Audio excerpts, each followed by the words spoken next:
Friends, আমি তনুশ্রীস কিচেনে সবাইকে স্বাগত। আজকে আমি রেস্টুরেন্ট স্টাইলে চিকেন চাউমিন তৈরি করে দেখাবো।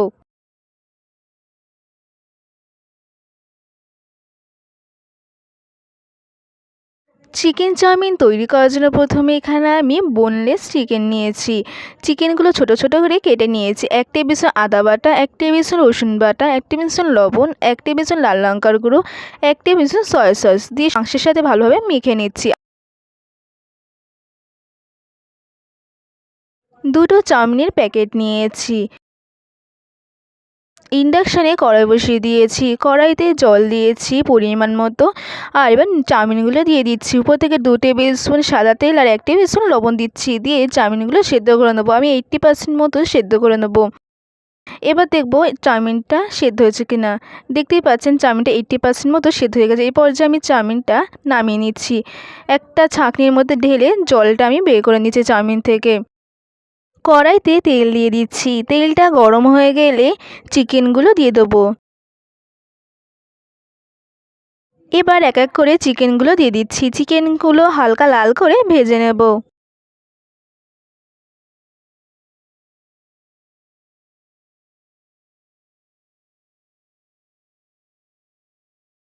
চিকেনটা লাল লাল করে ভেজে নিয়েছি। এবার এগুলো তুলে নিচ্ছি। এবার ওই একই কড়াইতে আরও 2 টেবিল স্পুন মতো তেল দিয়ে দিচ্ছি। তেলটা গরম হয়ে গেলে 1 টেবিল স্পুন আদা কুচি, 1 টেবিল স্পুন রসুন কুচি আর লঙ্কা কুচি দিয়ে দেবো। দিয়ে 30 সেকেন্ড মতো ভেজে নেব। রসুন কুচি, আদা কুচি আর লঙ্কা কুচিটা 30 সেকেন্ড মতো ভেজে নিয়েছি। এবার এর মধ্যে পেঁয়াজ, ক্যাপসিকাম আর গাজরটা দিয়ে দিচ্ছি। দিয়ে 3 থেকে 4 মিনিট ধরে ভেজে নেব। পেঁয়াজ, গাজর আর ক্যাপসিকামটা হালকা করে ভেজে নিয়েছি। এবার এর মধ্যে 1 table spoon soya sauce, 1 table spoon vinegar, 1 table spoon গোলমরিচ গুঁড়ো, 1 টেবিল স্পুন লবণ আর সামান্য পরিমাণে চিনি দিচ্ছি। দিয়ে সব কিছু ভালো করে মিক্স করে নিচ্ছি। এবারে আগে থেকে ভেজে রাখা চিকেনগুলো দিয়ে দিচ্ছি। দিয়ে ভালো করে আবারও মিশিয়ে নিচ্ছি সব কিছু। এবার চাউমিনটা দিয়ে দিচ্ছি। দিয়ে চাউমিনের সাথে সব কিছু খুব ভালোভাবে মিশিয়ে নেব।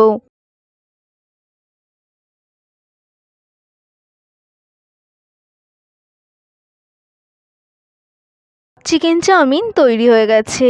এবার চাউমিনটা একটা প্লেটে সার্ভ করছি।